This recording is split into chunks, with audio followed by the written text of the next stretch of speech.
What will be the answer?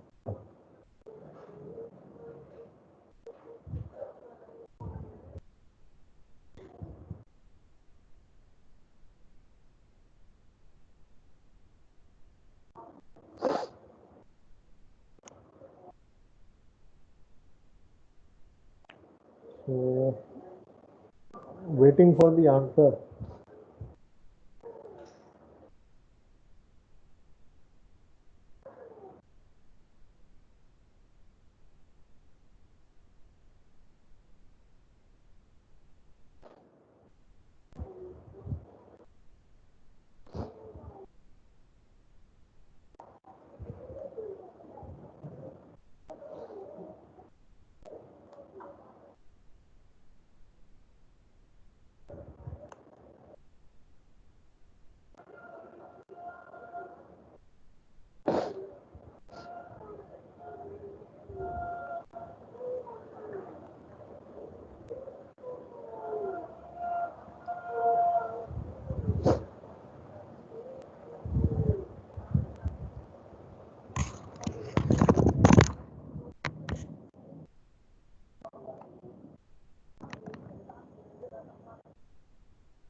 So only three answer or response came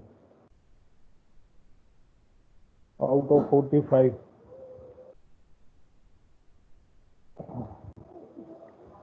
So whatever the Harshit has been written that when the requirements are well known. So well known means well understood by the software organization from the client, customer or client side. Definitely we are going for to use waterfall model. Now, yesterday we have discussed about evolutionary process model. There are two types of evolutionary prototype model, process model. The one is prototyping and the second that is spiral modeling. So yesterday we have discussed about the prototyping and today we are going to discuss about the spiral model. So it is something quite different compared to the all the process model we have discussed. This is the most complex process model compared to all the others.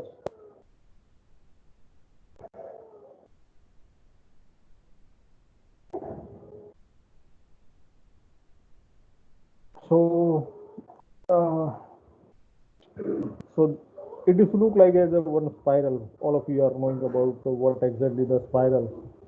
Okay, so you can see that. Now here you can see a screen in a more different way.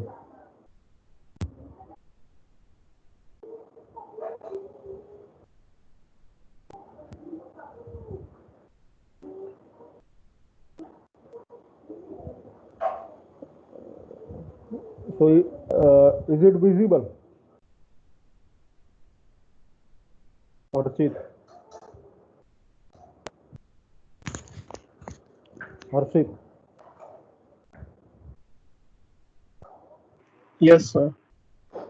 Okay. So this is just a view of a spiral model. Now here you can see the in every spiral it is to be written prototype 1, prototype 2, prototype 3, prototype 4 or prototype n. Every spiral will cover a risk analysis, risk analysis, risk analysis. Okay. Then the all the things whatever we have discussed in all the process model are same. The design, coding, testing, there are different things are to be there, requirement, selection, then design, then detailed design. So what I need to say that the evolutionary process model, spiral model is a, so using a spiral model, the software is developed in a series of evolutionary release. So during early iteration, so first iteration, so the release might be a paper model or prototype. So again, a small prototype is to be developed. So during the later iteration, it will increasing more complete version of the engineering system are to be produced. So different rounds are to be there in a spiral model. The concept of operations are to be there. That is to be mentioned here. Okay. Concept of operations are to be there.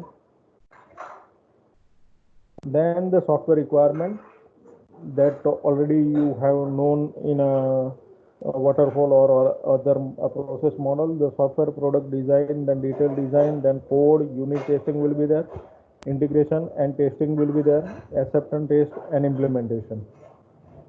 So this all are the nothing but it is different rounds are to be there in a spiral model. Now for each round, the developer has to do the following things. You have to define the objectives, alternatives, and the constraints. For a simple example, that you have given one problem. Now, what will be the solution to the problem? So that problem can be solved with the n number of different approach. So that n number of different approaches is nothing but it is the alternatives. So that given problem will be solved with the one alternative, another alternative, another alternative. So maybe, and what are the constraints are to be involved for that? So for now, the second step is what for every alternative you have to evaluate which alternative is better than the other. So, in a network also might be you are learning a computer network. So computer network means might be you are knowing that one computer will send the data to another computer. Your another computer will be reside as far away, not within a same network. So at that moment of time, what happened? More than one path can be possible to reach your destination. So out of all n number of paths, which path will be a best a path?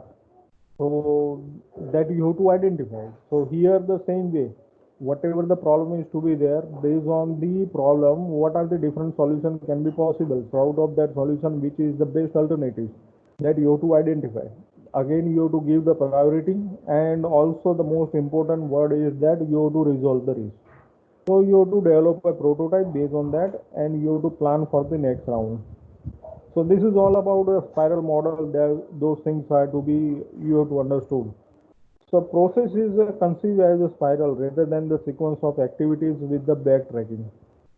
So each loop in the spiral represents a phase in the process.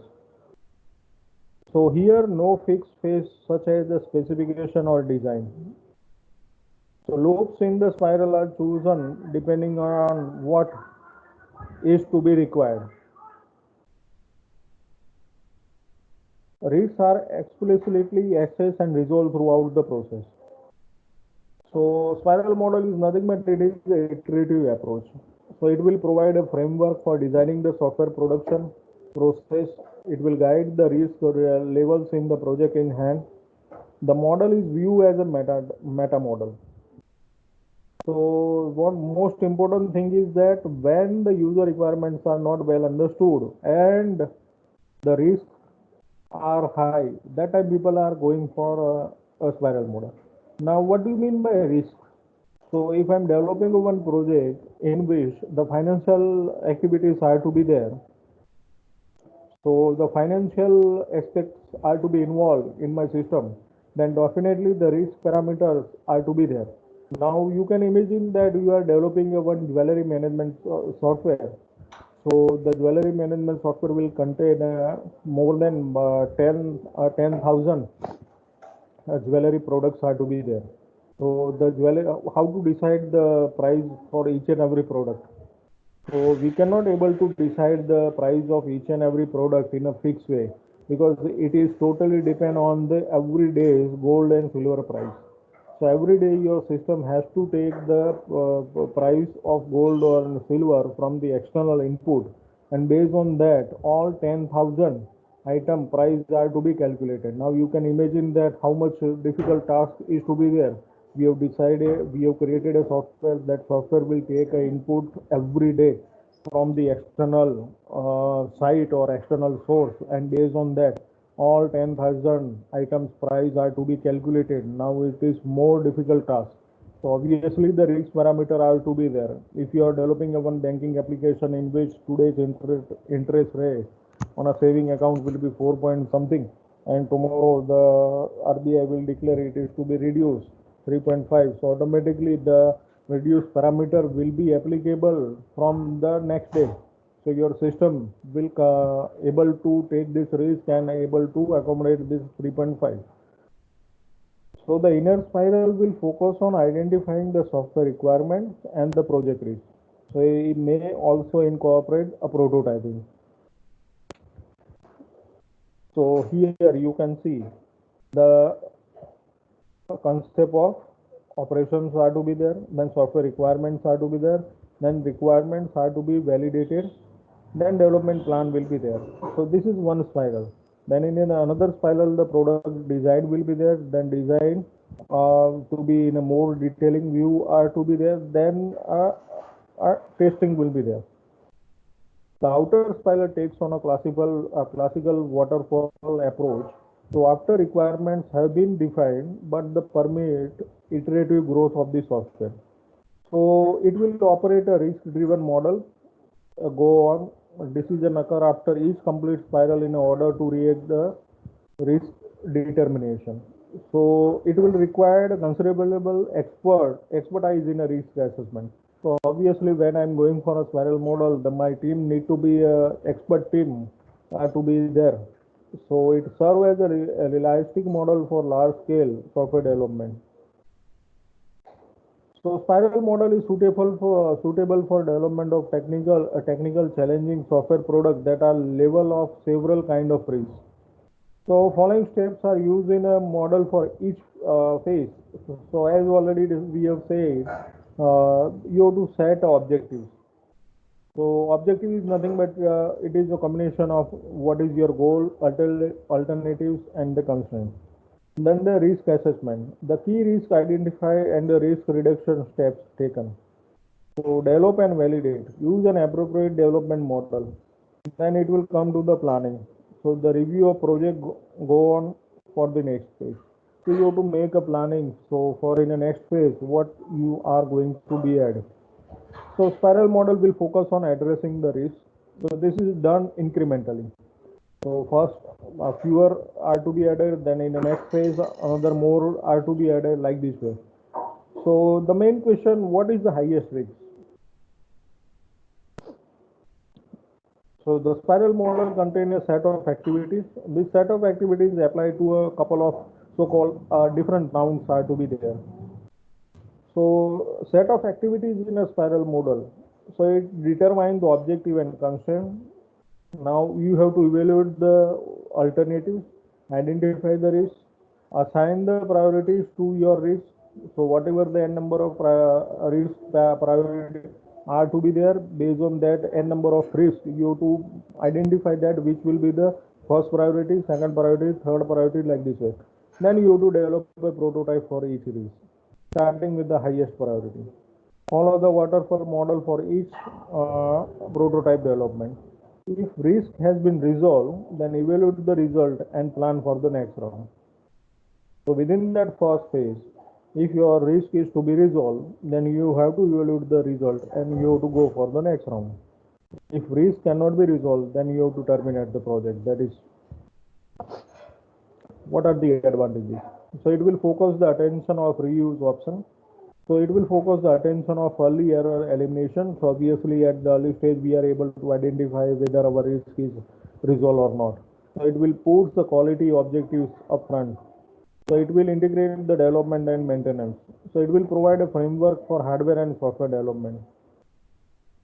And these are the disadvantages for spiral model. So it can cause a problem in negotiating a development contract with the client. Obviously, it will take time to complete your complete software. So it required considerable expertise or experience in risk management for the project to be successful. So if you have a team with fresh people, then definitely you cannot go for this spiral model. So it requires a lot of patience and time in years before this model effectiveness and can be assessed accurately. So this is all about spiral model. Is there any question regarding to the spiral model?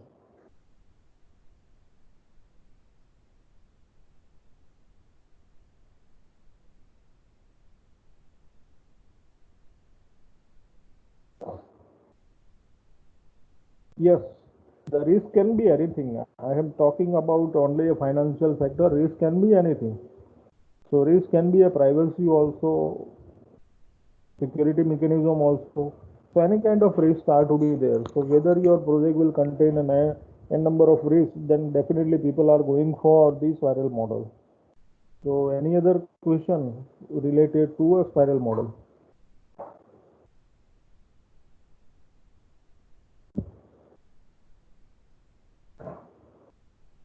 No, then it is all about all the software process model we have discussed.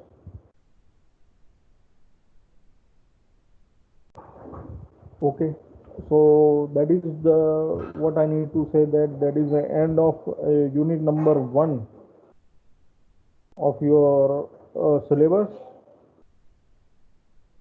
So today or tomorrow you will receive assignment in a MS Team for unit number 1. One assignment to be there, and also one MCQ type of quiz are to be uploaded on MS Team. So you have to follow the deadline and you have to complete that. So we have discussed unit number 1. Another faculty will start the unit number 3 as and when you have a lecture. And from next week, we are going to start unit number 4 from your syllabus, that is requirement analysis and specification.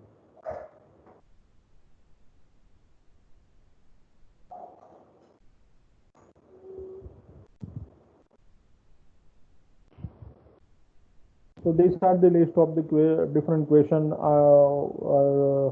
already to be asked in a GTU exam. Generic view of software engineering, explain in a brief about spiral model, explain in a brief process model which is used in a situation where requirements are well defined and stable, explain spiral model, explain software prototype, explain software engineering as a layer technology, distinguish between program and software product.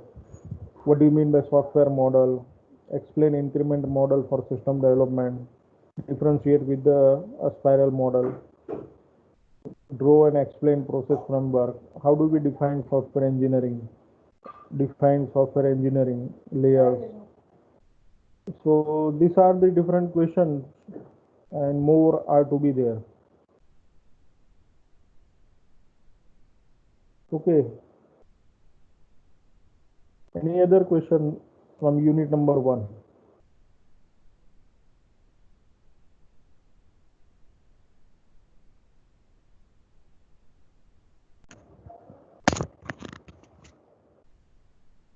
Anyone?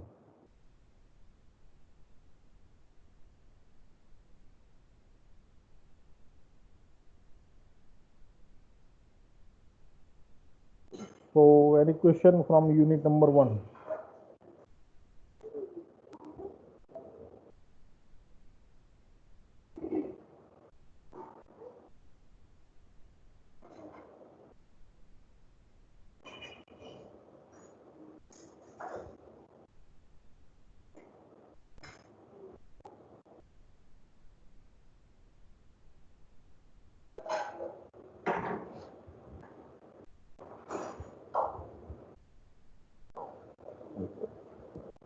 So PPT I will upload later on, but before that you have to read content from the book,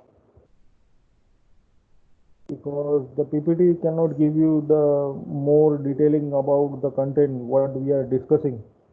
So for that you have to refer a book to learn content in a purely in a sequence wise.